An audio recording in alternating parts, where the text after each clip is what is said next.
All right, let's get right into it. Today we're going to tackle one of the toughest parts of the DTZ B1 exam, the reading section. You've got 45 minutes, it's a real sprint, and I'm here to give you the game plan to absolutely nail it. So, let's dive in.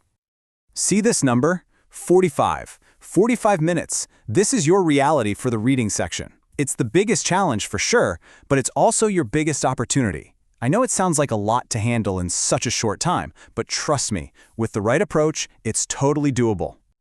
So, the million-dollar question is, how do you actually master it, right? How do you take those 45 minutes and turn them from this big, scary thing into, a clear path to getting that B1 certificate? Well, that's exactly what we're going to break down step by step. Okay, here's a quick look at our game plan. We'll start with some golden rules you absolutely can't ignore. Then, we'll walk through each of the 5 reading tasks, so you know exactly what's coming. After that, we'll put it all together into a killer strategy. And finally, we'll talk about the right mindset to carry you through. All right, before we even think about the actual questions, we got to talk about the fundamentals.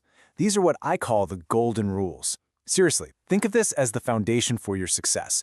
Getting these right from the get-go means you won't lose points on silly mistakes. Let's walk through these, and they're super important. First up, and I can't stress this enough, only what you write on the official answer sheet is going to be graded. The notes you scribble on the question paper, that's just for you. Second, you got to use a blue or black pen. Simple, right? Third, listen, really listen to the instructions the examiners give before the clock starts. And last but not least, you have to be the boss of your time. Keep moving. Don't let one tricky question eat up all your minutes. Okay, so now that we've got the basic rules down, let's get into the main event. The reading exam is split into 5 different parts, and each one is designed to test a slightly different skill. We're going to pull back the curtain on every single one, so when you walk into that exam room, there will be absolutely no surprises. First up is Part 1. This one's all about understanding directories. Think of it as a test of a real-world skill, like trying to find the right department in a store or the right chapter in a book. It's about navigating everyday information. So here's how it works. You'll get something like a table of contents, a catalog, or maybe a floor plan of a shopping mall. Then you'll get 5 little scenarios, 5 different situations. Your job is just to match the person's situation to the right piece of information in the directory. It's all about finding specific info fast. Next, we're moving on to Part 2, which is all about understanding advertisements. The kind of short, classified ads you'd see for jobs or apartments. This part checks if you can quickly pull out the key details. So for this task, it's another matching game. You'll have descriptions of 5 different people and what they need. Maybe a new job, a place to live, or a German course. Then you'll have a bunch of ads. Your whole goal is to play matchmaker and find the perfect ad for each person. The trick is to really focus on their specific needs and find the ad that checks all the boxes.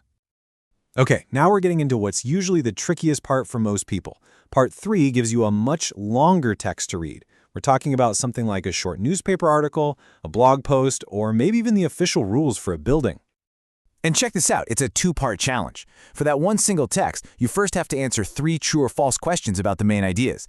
Then, right after, you have to answer 3 multiple-choice questions that are all about the nitty-gritty details. So you have to be able to zoom out for the big picture and then zoom right back in for the small stuff. All right, on to Part 4. Here, the focus shifts a little bit. You'll be reading more official types of documents, like a brochure from an insurance company, a bank, or some kind of government agency. The task here is pretty straightforward. It's all about understanding rules and conditions. You'll be given 3 statements, and you have to decide if they're true or false based only on what's written in that brochure. You have to be super precise here. You're looking for a direct match or a clear contradiction. No guessing. And finally, we've arrived at Part 5. This last part is a bit different. It's less about understanding the big picture of a text and more of a direct test of your vocabulary and grammar, and it's all done in the context of a letter. What you'll see is a formal or semi-formal letter, but it's got 6 words missing. For each of those gaps, they'll give you 3 choices, A, B, or C. Your job is to pick the one word that fits perfectly, both grammatically and in terms of what the letter is trying to say. It's a real test of your language toolkit.